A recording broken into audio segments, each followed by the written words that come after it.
again to my channel. This is Juliet from Arab Kitchen. For today's video, I want to make supreme seafood adobo. So we have their ingredients. Meron tayong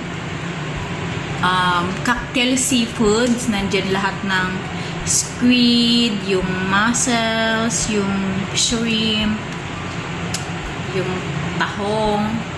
Yan. Tapos meron tayong oyster sauce, garlic, chopped onion, tomato, oil, ginger powder, paminta, and suka. Tapos meron tayong maggi cubes, vegetable flavor. So ayan guys, ang ating mga ingredients. So we have to start now. First, we have to saute the garlic, onion, and tomato. So now, I put the oil. Lagay na natin ang ating garlic. Lagay lang natin na mag-brown ang ating garlic. Tapos ilagay ko na ang ating ginger powder.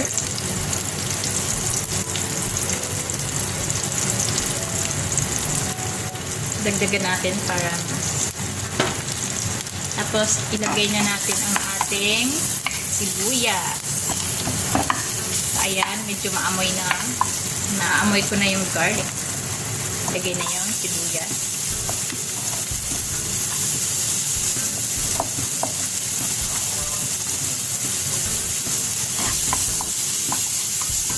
Masarap siya guys kasi maraming onion saka sibuyas.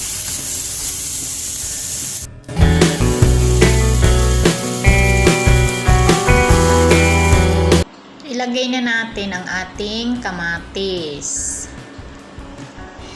Yan, haluin lang. Ilagay na tayo ng paminta.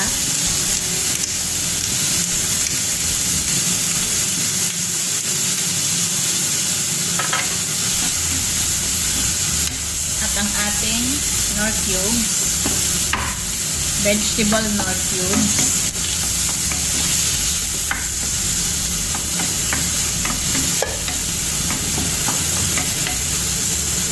Tapos ilagay na natin guys ang ating suka.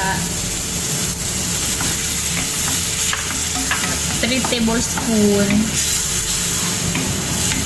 And then ang ating seafood. Ayan. So ang ating seafood guys, nabili ko to na frozen.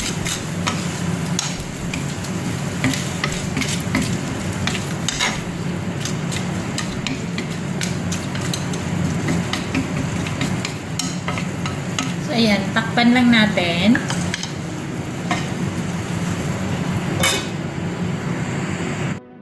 Ayan, pakuluin lang natin guys. Tapos, lagyan natin ng oyster sauce. Konti lang. Mas masarap may oyster sauce.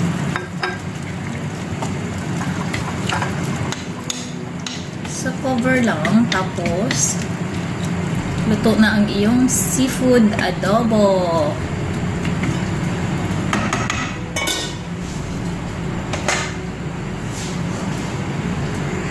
And luto na guys ang ating supreme seafood adobo.